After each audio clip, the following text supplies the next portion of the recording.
La chambre d'à côté, The Room Next Door en anglais, est le dernier film de Pedro Almodóvar, inspiré du roman américain Quel est donc ton tourment? What are you going through? Sigrid Nunez. Ce film marque une grande première pour Almodóvar. C'est son premier long métrage en langue anglaise. Jusqu'ici, tous ses films étaient tournés en espagnol. En salle depuis le mercredi 8 janvier, voici le synopsis. Ingrid et Martha, amies de longue date, ont débuté leur carrière dans le même magazine. Tandis qu'Ingrid devient une romancière à succès, Martha choisit une carrière de reporter de guerre. Leurs chemins se séparent, mais des années plus tard, elles se retrouvent dans des circonstances troublantes. Le film a été bien accueilli par la critique, décrochant notamment le Lion d'Or à la Mostra de Venise 2024, un des festivals cinématographiques le plus prestigieux au monde qui se déroule tous les ans sur l'île du Lido à Venise en Italie. Cependant, son démarrage en France est décevant. Avec 29 326 entrées le premier jour, il s'agit du plus faible lancement pour Almodóvar depuis ses premiers films,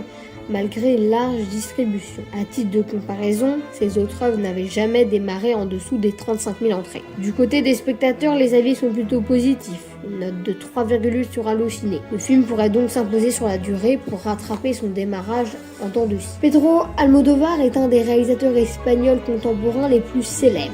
Donc, parmi ses œuvres les plus connues, on retrouve Tout sur ma mère, 1999, qui lui a valu l'Oscar du meilleur film étranger. Parle avec elle, 2002, qui lui a également permis de décrocher une autre statuette pour le meilleur scénario original. Et La Piel che abito, 2011, qui a été très bien reçu par la critique. Donc mon avis sur le film.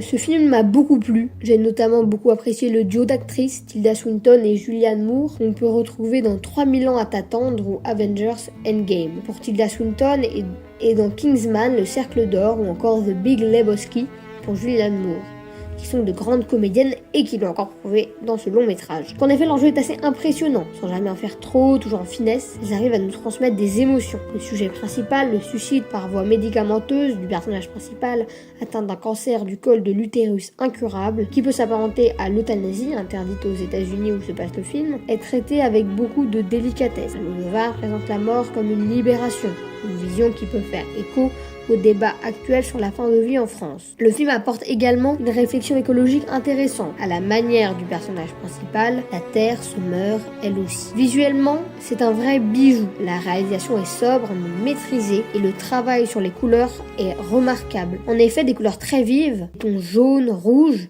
se côtoient, ce qui donne un rendu génial.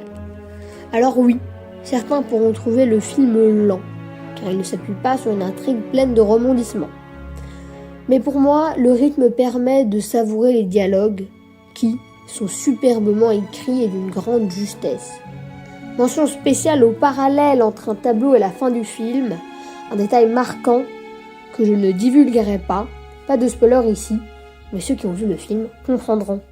Je vous incite donc à aller voir ce film au plus vite, qui je pense saura plaire au plus grand nombre.